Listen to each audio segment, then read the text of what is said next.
खुदा यिर्मयाह 8:18 में दर्ज झैल कहता है, जो लोग गलती पर हैं उनको आग के सांपों का सामना करना पड़ेगा। यहाँ देखिए जो इस आयत में लिखा है, काश के मैं गम से तसल्ली पाता, मेरा दिल मुझ में सुस्त हो गया। ये बहुत संजीदा मसला है और ऐसे लोग हैं जो हुक पर और मुसीबत और परेशानी में मुब्तला हो जाते हैं।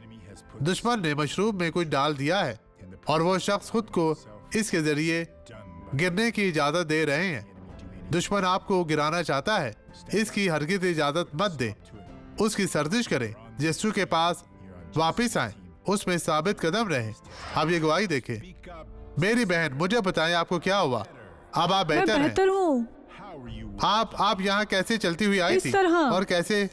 इस तरह ठीक पहले है, ऐसे चलती थी, ठीक है, आहिस्ते वहाँ से। आखिर तक जाएं, वहाँ पीछे कुर्सियों तक चलती जाएं, चलती जाएं। चले मेरी बहन, चले चले, यीशु के नाम में आगे बढ़े। अब आप चल सकती हैं। आप वापिस आए बहन, वापिस आए। थोड़ा भागे, सबको दिखाएं कि आप शिफायाब हैं। हालेलुया। आए अब दुआ करें।